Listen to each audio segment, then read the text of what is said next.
everyone, and welcome. My name is Lauren Sangemino. I'm an Assistant Director of Admissions at Stony Brook University. I'm joined by my colleagues, Christopher and Kelly. We're going to help you answer some questions for today's workshop. Just to keep in mind, we have a Q&A down at the bottom, so you can use it at any time to chat in any questions that you have. So without further ado, I'd like to welcome our faculty host, Susan Shekel, who's the Associate Professor of English. Today's event is called What Can We Learn by Exploring How 19th Century Americans Understood Mind, Emotions, and Spirits. So welcome, Susan. Thanks for joining us. Thank you so much, Lauren, for the lovely introduction, and thank you for inviting me. I'm so excited to be meeting, even though it's virtual, with some of the students who might be coming to Stony Brook in the future.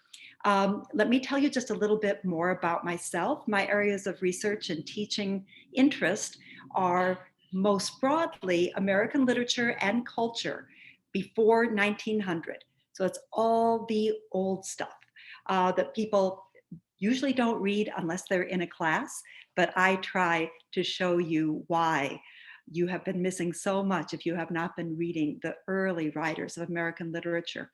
Now, my approach to literature is very interdisciplinary. And so that's why I say it's American literature and culture, because I see literature as deeply embedded in culture, both influenced by everything that's happening at the moment that the writers are processing and trying to represent some aspect that seems true and urgent to them, some aspect of human experience and the world around them. They can't help but be influenced by everything else that's going on, everything they're reading, everything they're hearing. And likewise, I see literature, the stories we tell, the stories that many, many people read, the plays they go to view, the popular culture of the day, as also contributing to the historical developments. I often feel that until we can tell a story that makes sense to us, it is hard to imagine the future or to act in a way that we perceive as meaningful or justified. So that's why I see literature and culture and history, law, medicine, science, politics as really inseparable parts of the world that we live in and the world we try to understand when we read some of those who left us their questions, their understanding of the world through their written works. Now, some of the other particular areas of specialty that I focus on is the history of race and nationalism in the US. And within the history of race, I'm particularly interested in representations of Native Americans in US popular culture and in the political and legal debates that, again, I see as intertwined with the cultural productions of the day.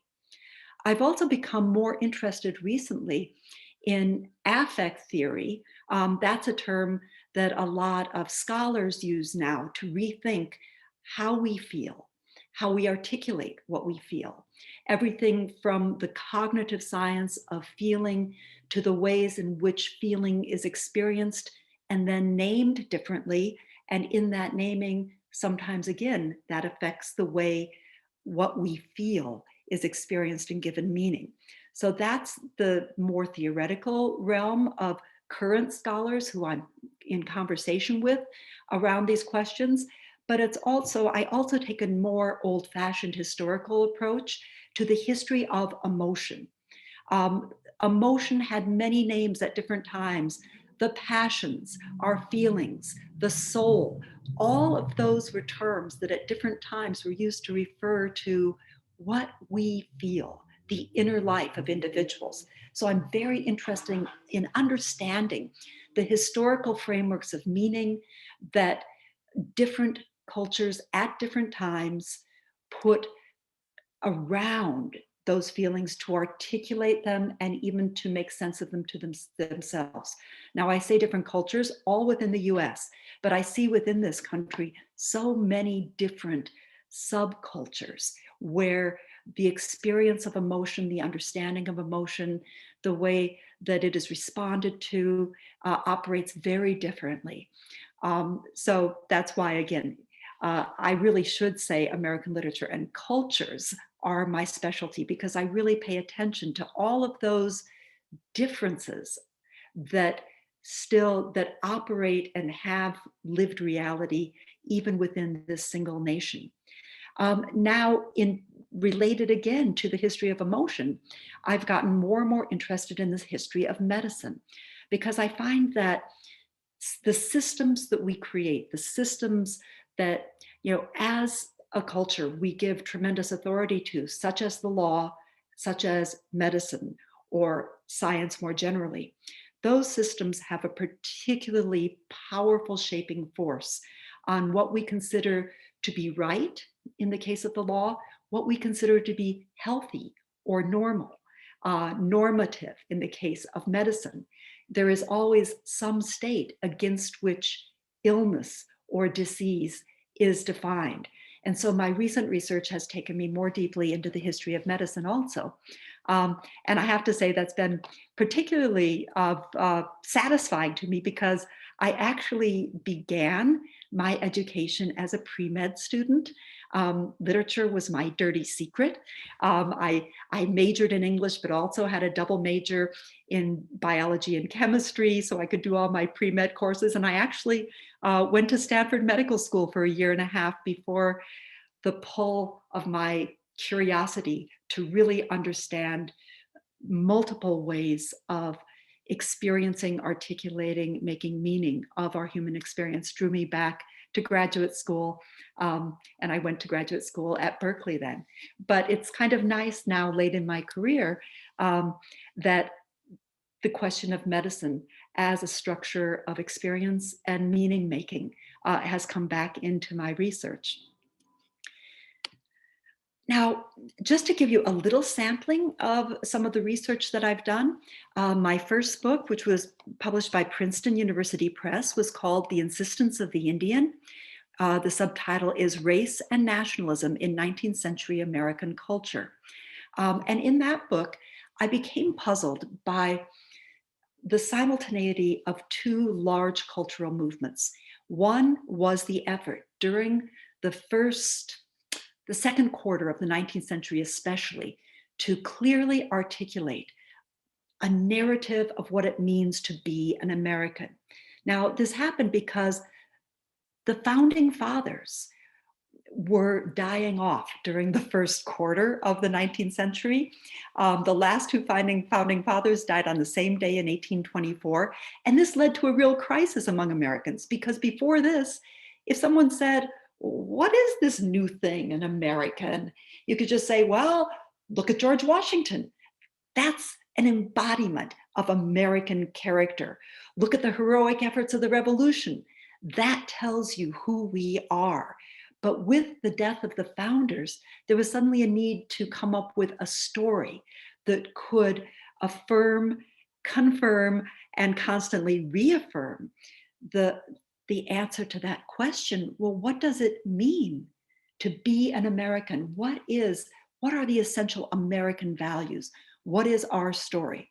Now, that was going on exactly at the same time that the Americans had to, for the first time, really sit down and rationalize the policy by which the members of this nation were taking the land of Native Americans as they expanded. The first few decades of the nation, we were so busy trying to win our independence, trying to set up a government, a treasury, all of the work of making the nation come into being as a working nation. And then there was the War of 1812, the first time when Americans had to really test their strength on the world stage in a battle against other nations. All of that kept Americans really busy. But at the end of the War of 1812, suddenly vast territory had been gained through that war. England said, it's too much trouble to keep defending these lands. The French ceded tremendous amounts of territory also. So suddenly the courts had to figure out what is the basis of our right to claim this land that is occupied by many, many indigenous tribes. And so the landmark legal cases that to this day are the foundation of American Indian policy were being fought out in the courts at the same time Americans were trying to define the values that say who we are as a nation. And many of the same terms, such as natural right, were central to the narratives of what it means to be American. We believe in natural rights, but they also were at play in the legal cases where those defending the native rights said, what about the natural rights of the Indians? That is the problem that interested me. And so what I did in that book is I looked at key moments in Americans trying to tell themselves a story of how a nation that respects the natural rights of all have a right to the land that had been occupied by native tribes since time immemorial. And the ways in which those questions were explored by the courts, by debates in Congress, in political campaigns. I read those key documents against what was the most popular representation of Native Americans, the things that everybody was reading or everybody was going to see at the time. And I compared the way in which the power to tell a compelling story made the very difficult dilemmas and often contradictory elements that were trying to be worked out through legal logic, through political logic, made them feel right. And in that book, what I came to understand is that so many of the stories about Native Americans were cast as tales of mourning the inevitable loss of the noble savage. And during the 19th century, the power of mourning was tremendous. There were elaborate rituals around mourning, steps one must go through to process and to complete that work of mourning what is lost so one can move forward into the future. And that's where I first came to understand that paying attention to the way emotion operates at different times in our past can be an important key to understanding the stories that move us, what makes us feel good, makes us feel right about the actions we are taking. Now, related to the extensive research I did on representations of Native Americans in popular culture, I've published various other articles, and I just pointed to one that I contributed to the Oxford Companion History of Popular Print Culture in the US. And here I expanded a little bit past the endpoint of my first book was the Civil War. And this carried my research a little further to that period after the Civil War, when there was a radical change in the rights of Native Americans with the enactment of the Dawes Severalty Act, which granted personal ownership to the land to individual Indians, which then often led to the abolishment of tribal holdings and the loss of land for many Indians. And so this is an article, a long chapter that I wrote for this book that looks at the way in which Indian students working at Hampton Institute on the school newspaper wrote a series of articles that were then picked up, republished, and had a tremendous influence on the passage of that landmark case that changed the way in which Native ownership was conceived.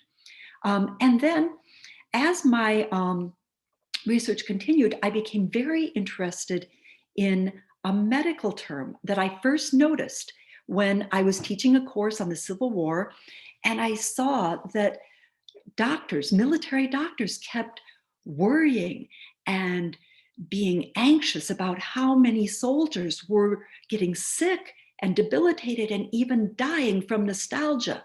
And they were debating, what can we do about this? And I said, what? Nostalgia? I didn't even know it was a medical condition. And so this little article, I look at the way in which nostalgia was understood at the time that Poe was writing about so many homes that suffered from sickness And so I published an article exploring the idea as Edgar Allan Poe was engaging with the common understanding of nostalgia or homesickness as a serious medical threat. But this led to my current book project, which I'm calling for now American Genealogies of Nostalgia. And I decided to focus the book on that crucial period during the Civil War, when suddenly nostalgia became a matter of tremendous national concern because so many soldiers, North and South, we have more records of the Northern soldiers because the North won. And, we've got those records and diaries of all the Northern doctors writing about it. But it was also a problem in the South. Suddenly, American soldiers were dying from nostalgia. And as I looked into the history, I saw that nostalgia had existed. It was a term that was invented in 1688 by a Swiss doctor who noticed that the sailors who were pressed into duty, they were seized from their homes and said, okay, you're in the Navy now, you're serving the nation. They were pulled away from their homes. They were dying from nostalgia. Some would throw themselves overboard. Some would just waste away and die. And no one could quite explain why. And so one doctor said, well, I'm going to call this disease nostalgia. It comes from the Greek terms nostos, which means a return home, and algia, which is pain. He didn't know why it was happening, but he named it. And pretty soon, armies, navies across Europe were saying, it's happening to our soldiers too. It's happening to our sailors. This is an epidemic. Now, the interesting thing is I traced the history of this disease during the Revolutionary War, which is the first time you get a purely American medical discourse developing. Benjamin Rush, who was the Surgeon General for the Revolutionary Army, I thought, what does he have to say about nostalgia? And interestingly, he said, oh, nostalgia, that's a European disease. No good American would ever suffer from nostalgia. And it makes sense because, look, America was founded by those who willingly left their homes, who left everything they knew and went off to colonize, to found a new nation. Americans were characterized from the beginning with an ideal of we are the ones who look to the future, not to the past. We are the ones who are always on the move. So Benjamin Rush said, nostalgia, no, that is an un-American disease. So why, I questioned, did it return during the Civil War? What is that telling us? What was the emotional experience that was produced by this particular war in which brothers fought brothers, in which suddenly homeland was no longer a stable thing? What had been the nation or homeland was suddenly split, divided, turned against itself in deadly violence, where the battle was happening on the home front. It became my way of seeing how the doctors who were suddenly recognizing something happening to the soldiers, they didn't have a term for it. So they reached backward to a term that had always been dismissed by Americans. And even in the European countries, nostalgia was starting to fade as a medical condition and turning into something more like what we understand nostalgia to be, a kind of bittersweet longing, but not something you die from. And so it's a moment where, unable to name what was happening, they said, it seems to us that this is something like nostalgia. And suddenly it was a matter of tremendous national concern. And so in this book, I look at the way in which poets, doctors, soldiers writing letters home try to articulate the feelings, the particular kind of emotional experience and trauma that was produced by the Civil War. And the interesting thing about it, the book will end by looking after the Civil War when suddenly nostalgia disappeared as a disease. Americans were finished with it.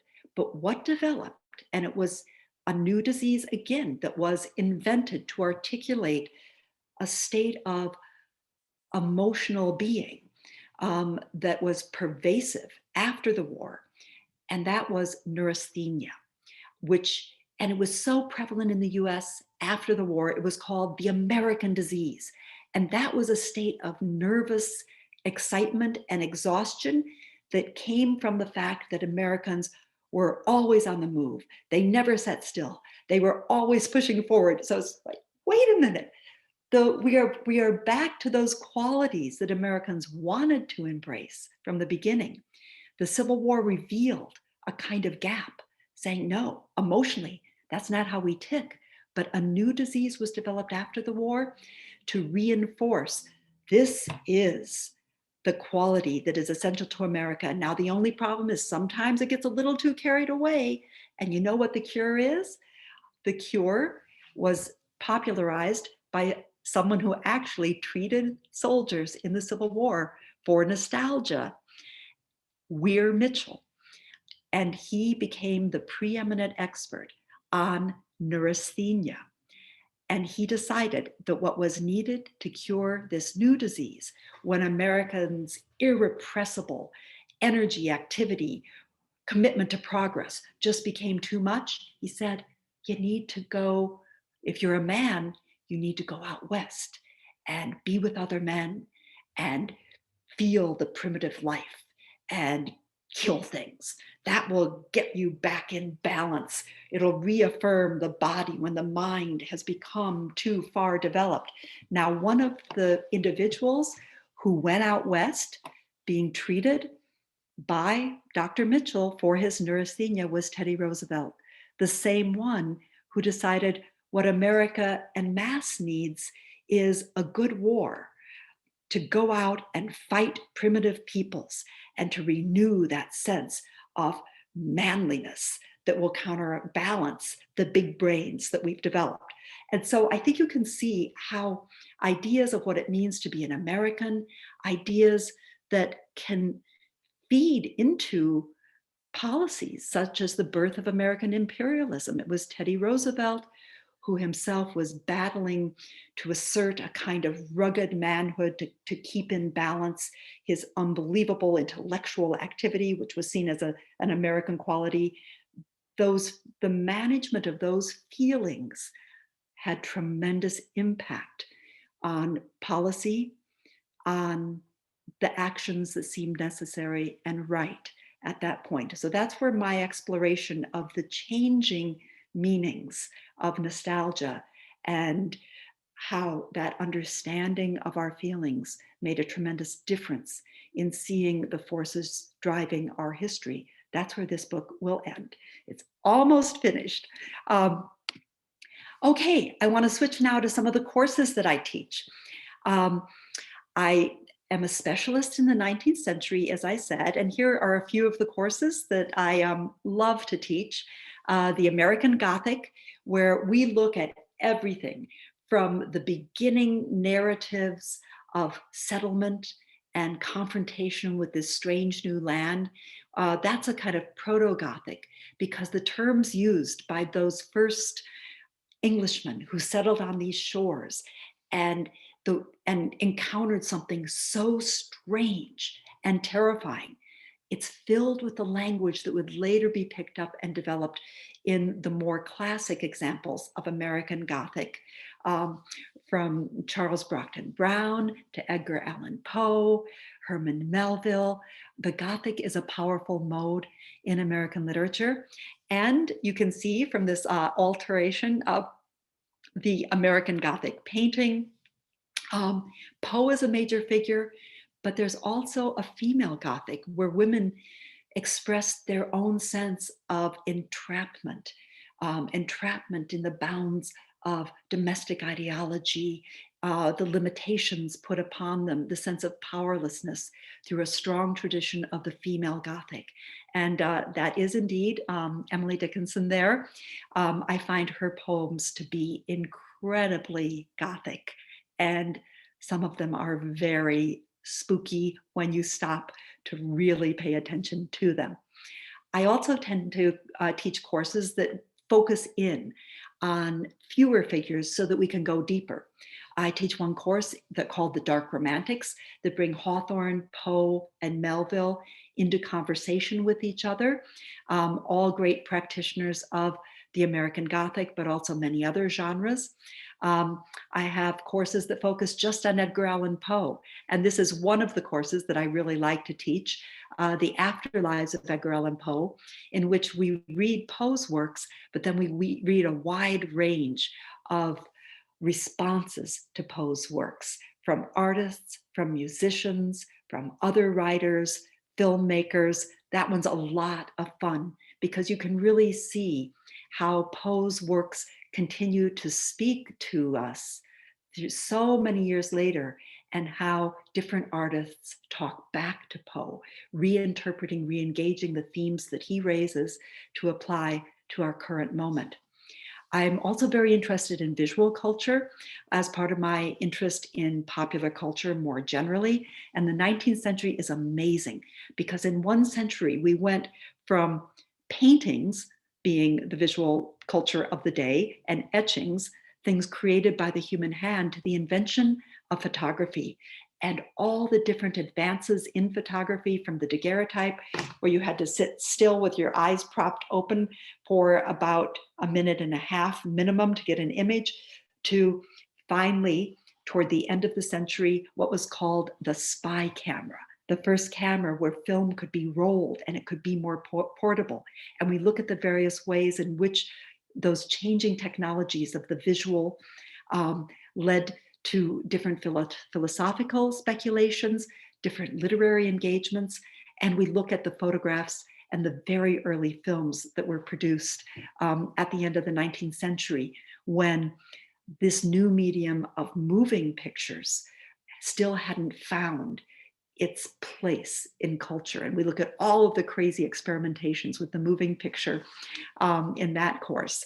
I've taught courses on the Civil War in American literature and culture, courses on monuments, memory, and meaning, how the ways in which we create public monuments or memorials to the past, what's at stake in that work of public, common memory making.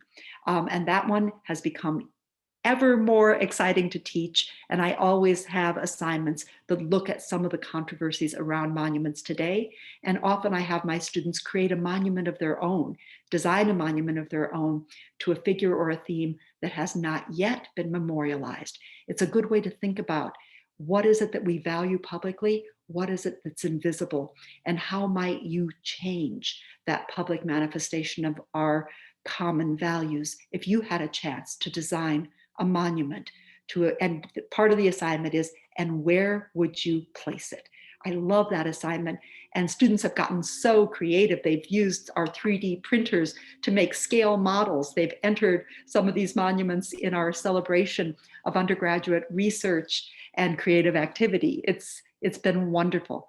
And I also teach courses that explore more directly the different understandings of mind, body, and emotion, and the interrelation among those in the 19th century.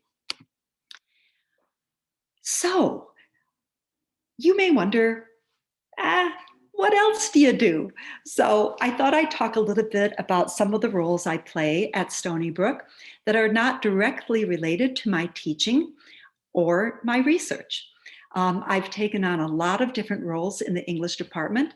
I have in the past served as Director of Undergraduate Studies in English, Director of Honors in English. And that's something I would love to tell you more about. I'll give a short version now and just wait to see what you're interested in. The English department has an incredible honors program.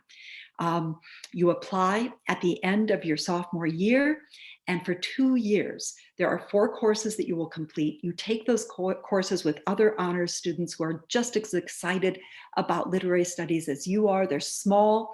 They're really designed to be a kind of graduate seminar style.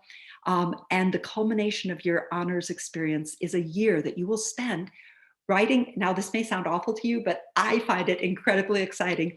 writing a thesis on a topic that is of interest to you under the direct mentorship of a faculty member who will guide you in that process of exploration, who will work with you individually throughout that year. And then we have a big colloquium as part of the undergraduate celebration of research and creative activity, where the students present their honors theses.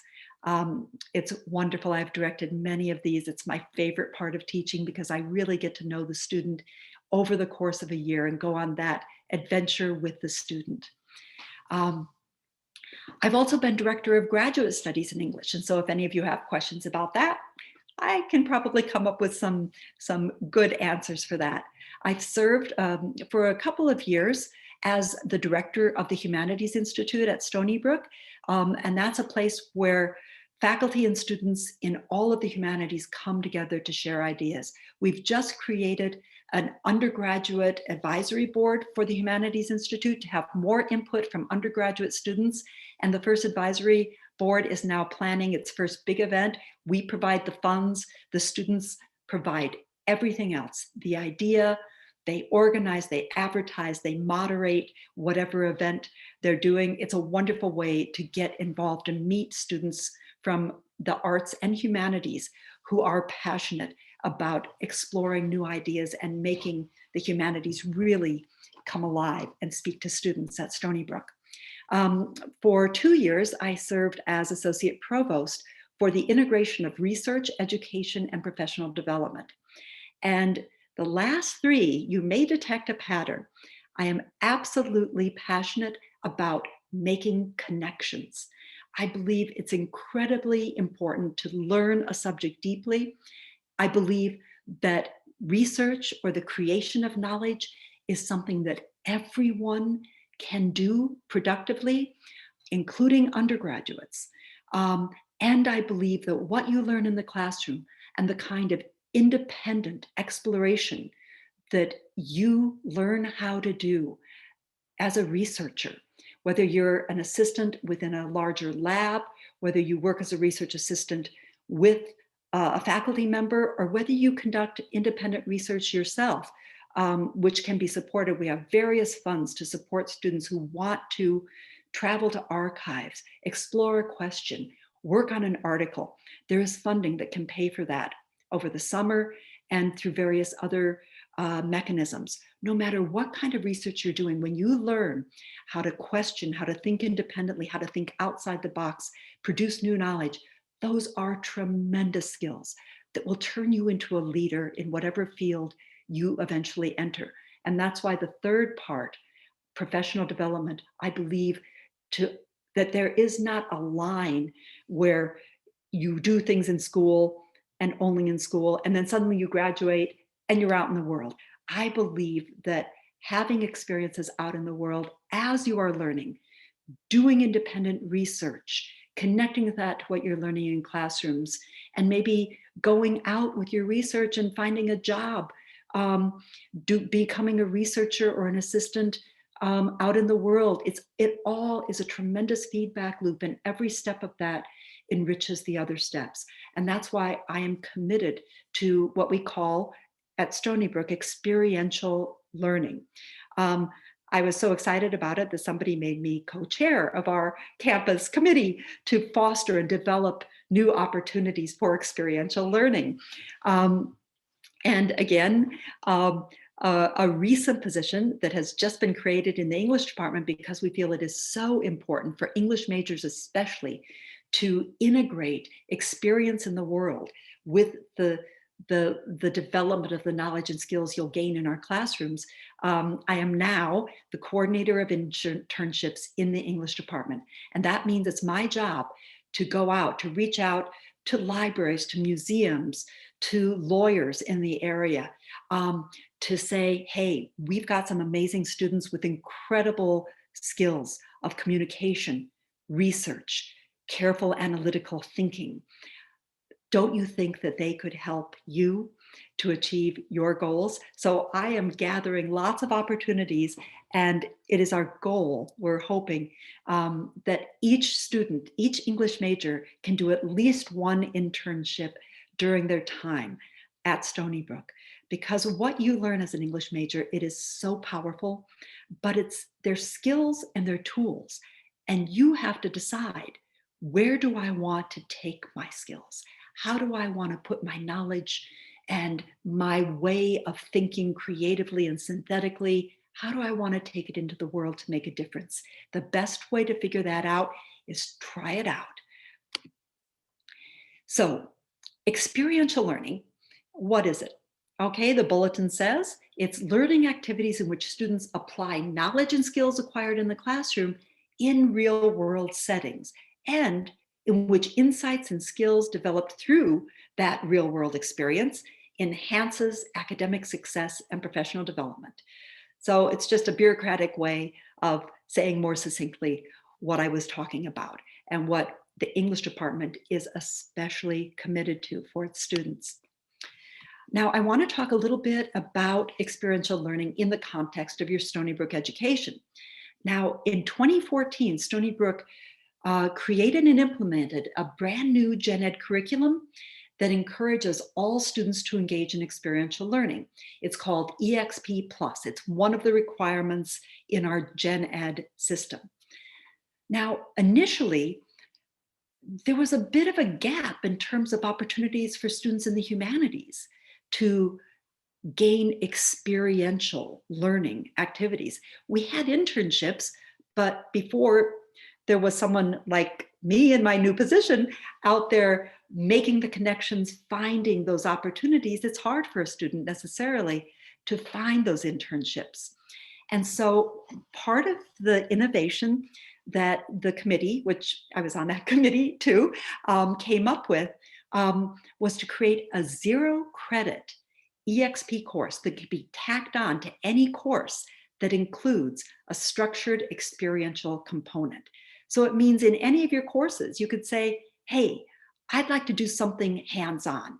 I'd like to go deeper into this. And the professor can work with you, develop a project, and then you just sign up for that 0 credit course so that it will show up on your transcript, and you can fulfill EXP that way. I've done this in many of my classes, but I was saying to myself, oh, I wish I could spend a whole semester with a group of students working on a project together. So I created, proposed, and just taught for the first time ever a brand new course in the English department called the Public Humanities Workshop. It's a regular 3 credit course graded A through F, and the whole class spends the entire semester working on a project together. Okay, so just to give you a few examples of what some of these projects look like. So here's an example of some of the 0 credit add-on projects that I created for my classes. This project was for courses that were at the introductory level of American Lit and the 300 level, which is for majors. And I said, anybody who's interested in getting some hands-on research experience, sign up. And there were about 6 students the first time I did it. And I went over to the Long Island Museum because you can walk there from Stony Brook campus. It's right on the edge of campus. And I went to the head of the museum and said, look, I've got some really bright students. They're going to be studying 19th century American literature this term. What is something the students could do for you that would fill a need? And they said, oh my God, this is a dream come true. What we need young people to look at what we have in our museum and to tell us what they find exciting, and even more than that, to tell others what is exciting in our collection. Because the problem they had was that it was mainly older people who came to the museum. They couldn't get young people involved. And so the resource that we had to offer was a young person's perspective. So the 6 students and I went there. They took us down into the archive. They wanted to call attention not just to what was on in the current display, but everything that was there that related to the 19th century and related to an upcoming show they had featuring the work of William Sidney Mount. He's probably the most famous American genre painter, and he lived in Setauket. The museum is right on the grounds of his home where he painted. So they wanted the students to find a way to get the public excited about the work of William Sidney Mount and to create a social media post that would be part of their campaign for the museum. And here's an example of, of one post created by a student in that very first group of students. She found this painting by William Sidney Mount spoke to her. She wasn't sure why, but she found it fascinating. She did research, she looked through William Sidney Mount's papers, journals, everything she could find out about this painting, the art books. There wasn't much written about it because it was a really early work in that period when William Sidney Mount was finding his particular style, genre painting, and nobody paid much attention to it. She found what she could and tried to convey what she found interesting. But along the way, when she was reading through a notebook in which William Sidney Mount jotted down the different paintings he had made and who bought them, she was looking through everything to find out something more about this painting that fascinated her. And with the eye of an English major who is used to close reading, she said, wait a minute, would you look at that?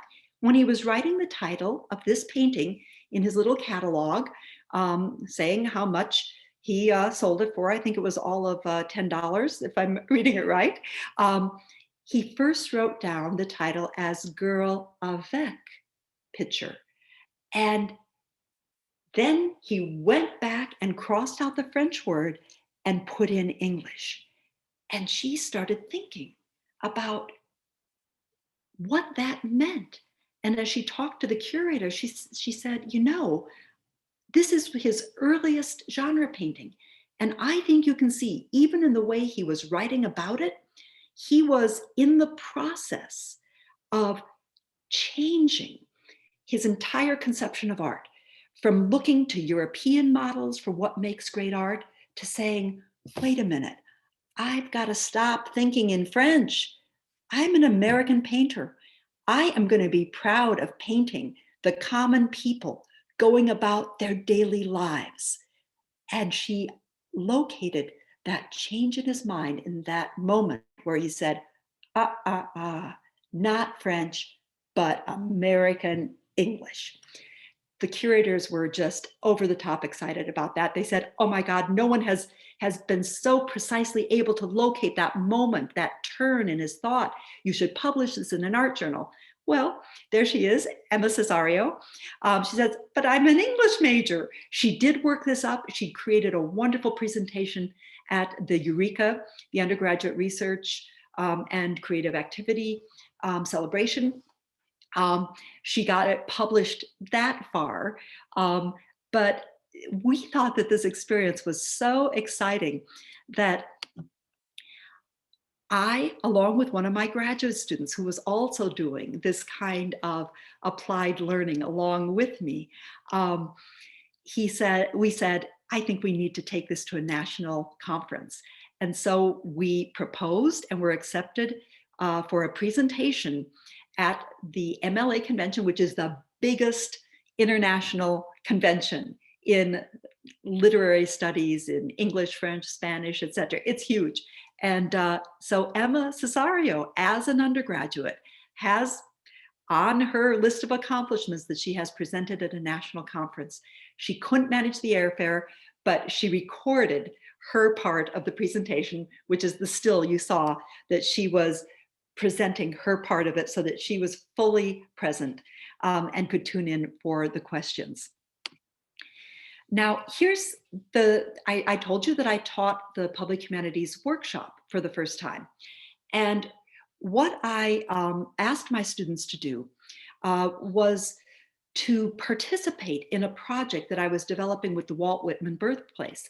I wanted to create an interactive map of Long Island that would show the various ways in which Walt Whitman's early life on Long Island and continued return to Long Island shaped his poetry and his poetics. So together, the students and I brainstormed and said, okay, we read enough of Whitman that they could understand too. And we said, okay, what are some of the themes where you see the influence of Long Island really powerfully? And they did tremendous research And the end product was they created, this is just taken from their PowerPoint presentations, but their job was to create a series of images, explanatory, kind of brief explanatory keys and lines from Whitman's poetry that would illustrate the powerful effect Long Island had had on his poetry and his poetics. And for each subject and set of images, they had to give the geographical coordinates of a place on the map that would be the spot where you touch that spot and you see how that region of Long Island shaped Whitman and his poetry. So they produced all of the raw material, and I'm working with some graduate students to try to code that into the interactive map. But that map and the students' work will eventually be on display at the Walt Whitman birthplace. Now, Whitman looms large because he is the most famous poet who was born on Long Island, but also 2019 was the 200th birthday of Whitman. And so I reached out again to the Long Island Museum and said, hey, let's do something. You've seen what our students can do. And so they said, good idea. We will do a joint exhibition of 19th century Long Island artists representing life and nature on Long Island, and Whitman's poetic verses representing life and nature and the beauty of Long Island. So I worked with graduate students and undergraduates, a team. We worked over the summer in preparation for this exhibition, which ran for 6 months actually, starting just before and going into the fall around Whitman's May birthday celebration. It was incredibly popular. Lots of people came to see Long Island anew through the eyes of painters and our most famous poet. And so the students, we had to figure out for the different paintings that the museum had, which lines from Whitman's writings would speak to and with those paintings in interesting ways. And so that's what the exhibition looked like. And there was so much that the students had found in terms of really rich quotations that illustrated Whitman's life on Long Island, that we also created a walking tour and a brochure that had images, short essays, quotations of Whitman's poetry. And the contributors to this project, you'll see, you probably can't see, there's 3 graduate students and 2 undergraduates worked on this project as a team over the summer. So that's another example of the ways that we seize every opportunity to make your learning come alive and have an impact in the world. And then internships are the final item on the list of how you can make your learning at Stony Brook experiential. There are many kinds of internships. I've helped students find internships in the library, in the art gallery on campus, in departments helping with web design, social media, in law offices, in publishing firms. There are many opportunities for internships, but the one that has been growing most quickly over the past 2 years is a relationship with a nonprofit that was founded on Long Island in 1996, Her Story Writers Workshop. This nonprofit is devoted to bringing unheard voices into the public arena, transforming lived experiences into written memoirs, very short memoirs that can then be disseminated. And that's what Her Story does. It helps people to write their stories, and it gets those stories out, sends them to lawmakers, sends them to activist groups where they can use these moving personal stories to try to help people empathize with and understand complex issues. They have writing groups in the prisons. They have writing groups with immigrants. And they welcomed our students as interns who would write side by side with community members from diverse backgrounds. And each individual tells a story. And some of our student stories have been published through Her Story. Here's just a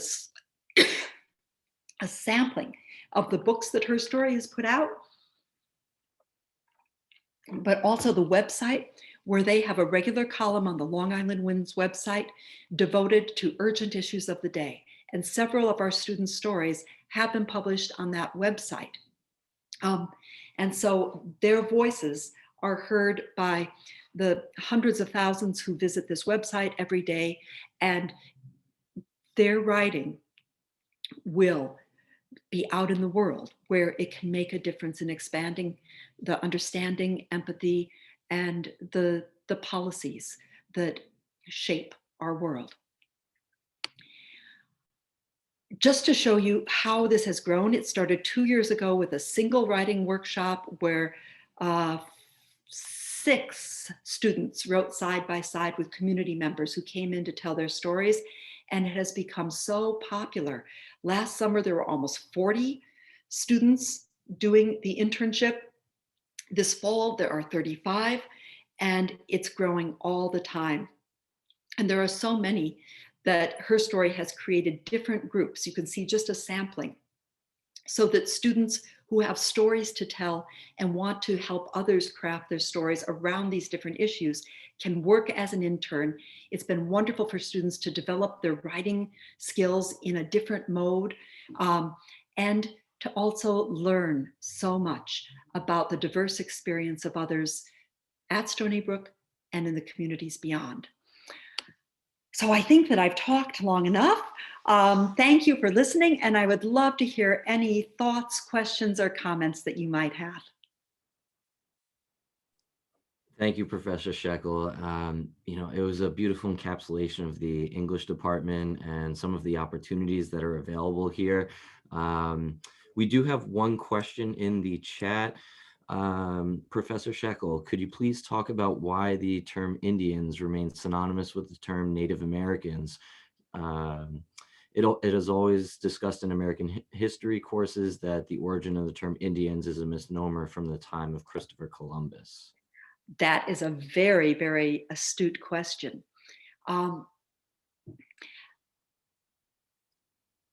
Originally, it was a misnomer. You are absolutely right. And one might think, therefore, it would be rejected by the tribal peoples. And in fact, many indigenous people would prefer to be called by their distinctive tribe. Yet when there have been moments of forming a collective, of bringing the members of many tribes together, the Native peoples themselves have traditionally used the word Indian. The Indian Rights Association, that is the term that the people have held onto when they are looking at a broader collective. I change in my own writing that if I'm writing about the activism of individuals who choose to use the term Indian, I will honor that and use the term Indian. When I write about the 19th century, I use Indian because that was the dominant term of the era. When I'm writing in my own voice or speaking my own voice, I prefer Native Americans or indigenous peoples. But I will continue to use it because of exactly those factors. I defer to the people who I am quoting or talking about and use the language that they prefer. So that's how I approach it. But in all of my writings, I do have a footnote that addresses exactly the question you've asked. That's a wonderful question because you have to think about language as historically situated and contextually situated also. Yeah, and I think that, kind of touches on some of the, big points that you've made throughout this faculty workshop. And, there are these historical lenses and things that we learn from the past, but they're translating into our present. Would you say that's correct? Absolutely.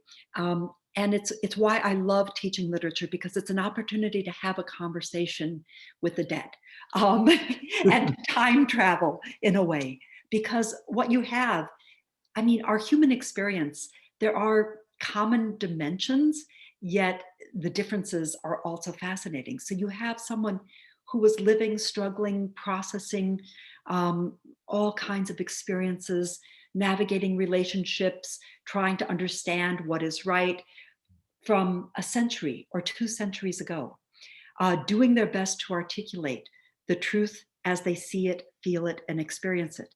But then every time a reader picks up that book, it's a conversation, because who we are, where we are, what urgent issues are unfolding around us, that determines what we notice, the questions we have in our minds. And so it's why I never get tired of teaching the same book. I've taught certain books, oh my gosh, at this point, probably 50 times, and every time it's different, because I'm different, the students are different. And to make it come alive, you have to be attentive, listen carefully to what that writer from the past is saying. But to make it live, you have to come with your questions, and you will see there different aspects. I see it as a hologram. A great writer captures a piece of our human experience whole. And as you walk around it, you see different aspects, and it's always in motion. And what we find will always be different, but there's great wisdom and richness in that chunk of human experience that great writers have noticed, thought through, and captured. Yeah, and we really do, all of us as individuals, we question our place in the universe. And speaking from my own experience as an English literature and rhetoric major in undergrad, this was definitely something that helped me explore myself, but also was able to confirm my worldview. There are expansions and contractions and hopefully transcendence along the way. But I think that's really a big part of our undergrad experience, as a college-bound student. So, we do have some similarities as well. I started out as a biochemistry major. Med school was originally on my horizon as well, but I shifted gears. So, Yeah. Yeah. I mean, and that's part of what is wonderful about college. You have to, and I always feel in life, you have a goal, it keeps you moving, but you've got to remain open to what the world is telling you at the same time. And I went in, determined to do right by my family, and be a doctor. We were very poor, and that was the step, to rise financially. But alas, my freshman year, I had a great teacher who opened my eyes to the power of literature as I had never seen it before. And say for about one semester, I kept it a secret that I was actually majoring in English along with doing my pre-med. But then my mother noticed when I came home for Christmas break that all I had in my backpack were literature books, and I was out. That was it. I was busted. caught red-handed. Yep. Yeah, for me, it was a creative writing professor. And, honestly, before I had taken that class, it was just an intro course, but I had never really found my, passion and the joy of reading and writing. And it's changed my life entirely. So, Yeah, we could probably go on a long time about this. good. Okay, we have one more question. This one's from Maddie, and then we're going to close out the session today. Maddie writes, I was very interested when you were talking about the court cases involving the Native American people and how the case against the natives involved natural rights of the Americans, not the natives. Would you be able to further explain the American idea behind this argument and the native reaction? Oh my gosh, that is a huge, huge question. The key case was 1823 Johnson versus McIntosh. And poor John Marshall had the job of trying to articulate how and why it was Americans had a right. And it's fascinating. I mean, that's where I got so excited about this project, because over and over again, he tries to follow one path of reasoning after another, and he can't. He hits a dead end. He says, well, there are natural rights, and yet are not the rights of the natives also included? And he has to back off from that as well. There is the law of conquest, but Americans weren't comfortable saying we're stronger, we're the conqueror, because they were committed to these wonderful Enlightenment ideals. That's part of the whole narrative of what it means to be American. The founding fathers were immersed in the latest philosophical thought coming out of Scotland, common sense philosophy, the Enlightenment. So he couldn't do that. He keeps going. And finally, you see him just saying, okay, when the wealth, well-being, and very existence of a great and prosperous and virtuous nation depends upon this principle, we simply must accept it as basically unnecessary fiction. And I read that and I said, oh my God, all that the law can do is also tell stories. But the law is bounded by reason. So when he hit dead end after dead end, he finally had to admit it was finally a necessary fiction. He didn't quite use the word necessary fiction, but it is a necessary action. And then I started looking at the way that other fictions, not bounded by logic, but more ruled by mobilizing feeling and emotion and a sense of narrative logic and resolution, were put into service to ease, to confirm what even John Marshall had to admit was finally simply a necessary act because the greater good depended upon it. But those who fought for the rights of Native Americans never stopped protesting that this was a violation of the very principles the nation was founded upon. And it wasn't that they didn't notice these issues were being debated, but as in so many cases, the pure logic cannot resolve some of these absolute foundational conflicts. And so the nation does the best it can while preserving its interests and goals. And that's what you will see if you read carefully that landmark decision, Johnson versus McIntosh. Susan Sheckle, thank you so much for leading us today for this faculty workshop series. Special shout out to all of our guests today, particularly the admitted students who are here with us. It's a great first step. Hopefully this is, a tip of the iceberg into what Stony Brook University has to offer in terms of your undergrad experience. Our faculty are truly wonderful. I love working with you, and thank you for being with us today. And I hope to see some of you in my classes in the future. Thank you for coming. Take care, everyone.